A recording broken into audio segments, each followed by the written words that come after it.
Hi ನಮಸ್ಕಾರ ಎಲ್ರಿಗೂ. ಇದು ಮಂಡೇ ಬ್ಲಾಗ್. ನಮ್ಮ ಮನೆಯಲ್ಲಿ ಗೆಸ್ಟ್ ಬಂದಿದ್ದರು. ಅದರಲ್ಲಿ ಒಬ್ಬರು ಚಿಕ್ಕ ಗೆಸ್ಟ್ ಇದ್ದರು. ಅವ್ರು ಬಂದು ನನಗೆ ಕಿಚನಲ್ಲಿ ಹೆಲ್ಪ್ ಮಾಡಲಾ ಅಂತ ಕೇಳ್ತಾ ಮಾತಾಡ್ತಾಯಿದ್ರು. ಹಾಗೆ ಅವ್ನಿಗೆ ಏನೇನೋ ಡೌಟ್ಸ್ ಇತ್ತು. ಮೇಲ್ ಸೀಲಿಂಗ್ ನೋಡಿಬಿಟ್ಟು ಟೀ ಕಪ್ಪಲ್ಲಿ ಟೀ ಎಲ್ಲ ಚೆಲ್ಲಲ್ವಾ ಹಾಗೆ ಹೀಗೆ ಅಂತ ಏನೋ ಕೇಳ್ತಾ ಇದ್ದ.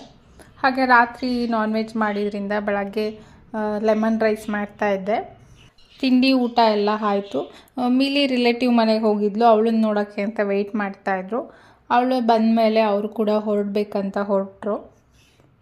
ಯಾನ ಅವ್ರ ಜೊತೆ ನಾನು ಹೋಗ್ತೀನಿ ಅಂತ ಅಳ್ತಾ ಇದ್ಲು. ಯಾರು ಹೊರಗಡೆ ಹೊರಟರು ಇವಾಗ ನಾನು ಹೋಗ್ತೀನಿ ಅಂತ ಅಳ್ತಾನೆ ಇರ್ತಾಳೆ. ಅವಳನ್ನೇಗೋ ಸಮಾಧಾನ ಮಾಡಿ ಮನೆಗೆ ಕರ್ಕೊಂಬಂದೆ. ಮನೇಲಿ ಎಗ್ ಬೇಯಿಸಿದ್ದು ಎಗ್ ಶೆಲ್ ಇತ್ತು. ಅದನ್ನು ಹಾಗೆ ಮಿಕ್ಸಿನಲ್ಲಿ ಪೌಡರ್ ಮಾಡಿಕೊಂಡೆ.